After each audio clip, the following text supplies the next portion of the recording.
What the fuck am I gonna do? Life is over. My life is over. What's the point in even trying? This is the only thing I ever cared about in my life, and it's fucked. It's all fucked. Fuck everybody. Fuck me. Fuck everything.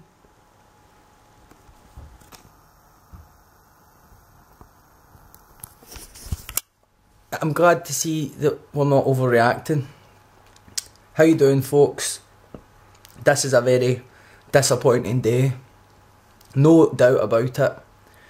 On a personal level, I personally invested every single ounce of my thought and energy into this. Everything and every single element of everything that I do, to the detriment of everything else and all my other responsibilities, college, my relationship, my friendships, everything. I was completely absorbed in this, 100% in it to win it.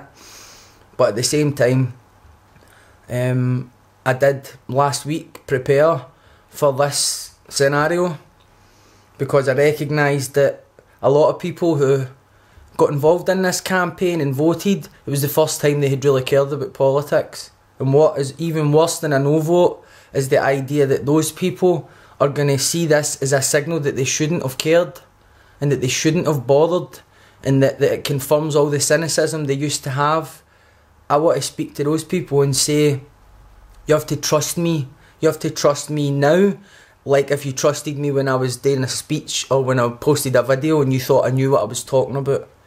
So trust me on the fact that it wasn't for nothing. It wasn't for nothing at all. You don't always do these things just to get what it is you want.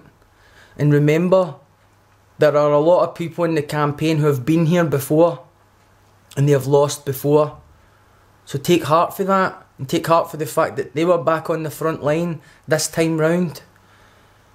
When we look at why the vote went the way it did, it's very obvious that we can see when we look at the UK and how it behaved in terms of the overwhelming media campaign in order to provoke anxieties about voting yes. So we understand that to be true. Even within the media they understand that. So it's understandable. We can rationalise how it became a no vote. It's no something that we need to labour our intensive thought on. We see that's a very valid reason. A lot of people voted no because they were afraid. Now if people are afraid, this is the time that we show compassion to people who experience fear. A lot of people don't feel as fearless as us, as we did. So you understand people behave differently when they're anxious. And so let's just understand that from a human perspective, and that helps us to rationalise it further on an emotional level. Plus, Britain will do it to preserve its own existence. That's what countries do, and so it did everything it could within its power to do that. So rationally, we understand why. So as much as we feel despair, let's eliminate the confusion and the shock, because we understand, don't we? We understand why this happened, and that's when we look at that side. So let's look at our side and let's see what could we have done better.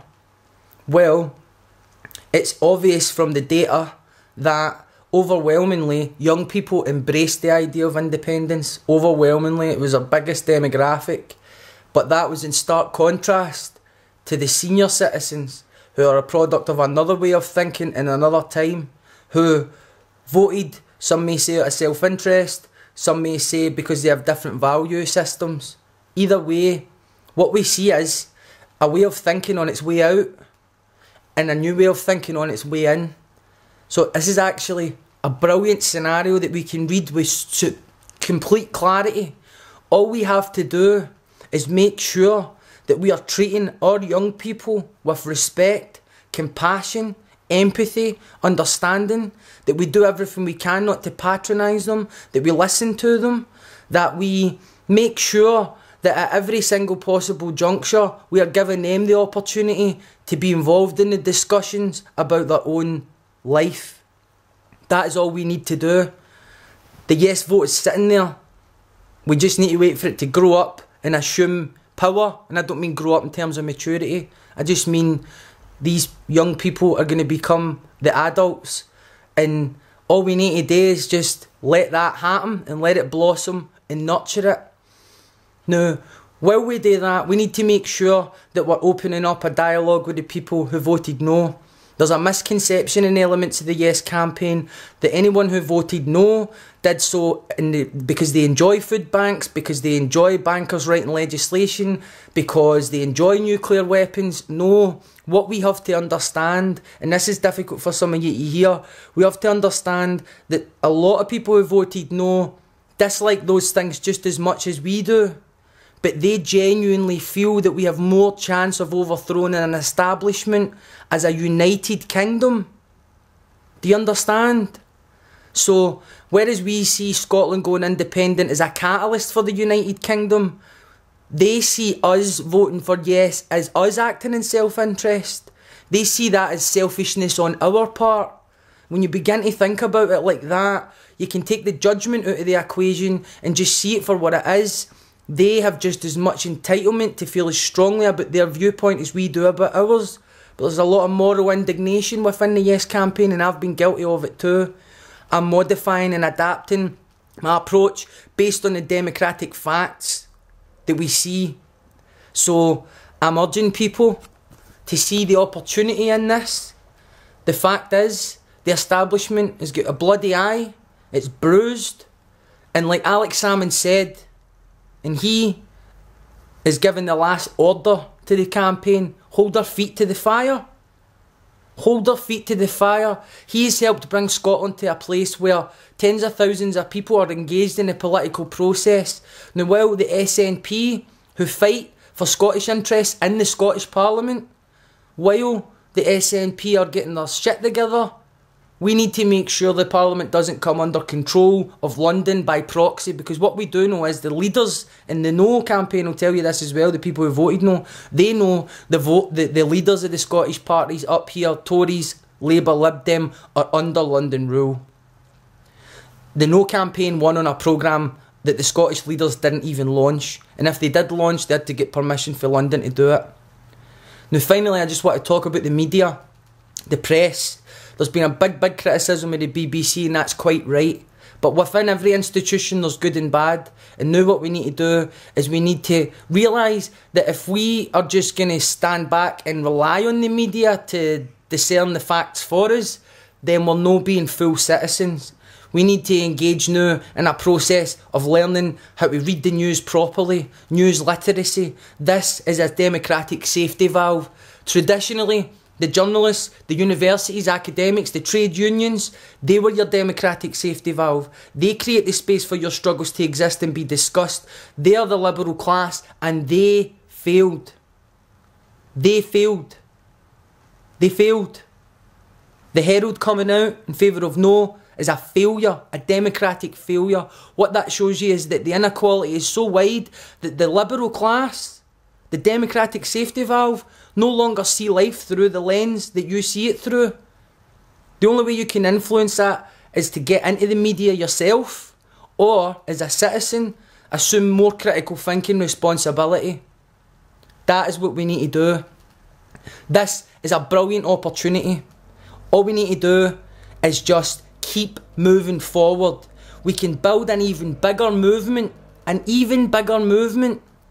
with less division, by appealing to those fair-minded people in the no side, with the fair-minded people on the yes side. I know some of you are hurting. I know some of you will be like, why is he saying this? What about his speech? My speech still stands. Everything I've said still stands. All I'm doing is adapting my argument and my way of thinking in line with reality.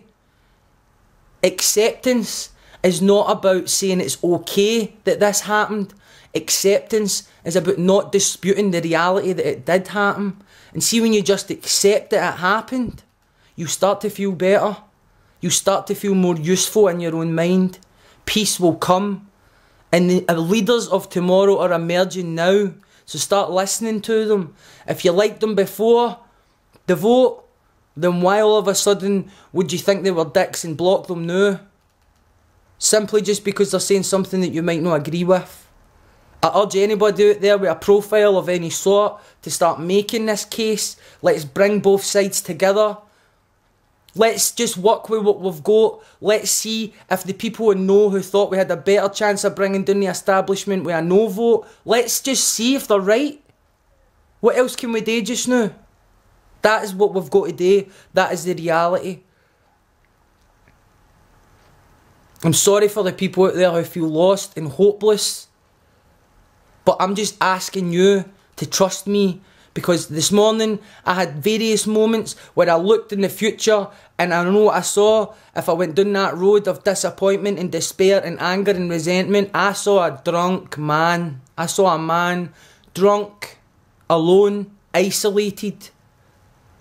And that's the path Scotland can go down as a country, unless we act now. We've done an amazing job. We've held this whole system to account. And like Alex Salmon says, let's hold Westminster's feet to the fire. No matter what happens, it's going to be okay. That's what you need to get into your mind. No matter what happens, it's going to be okay. And on a final note, if we'd have convinced more women to vote yes, we'd have probably have won.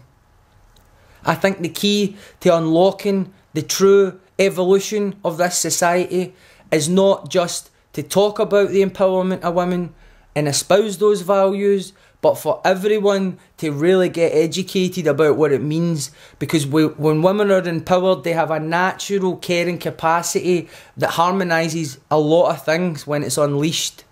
Within the Yes movement, we see a lot of different movements, but behind most of them, we see a white man. That is just a fact.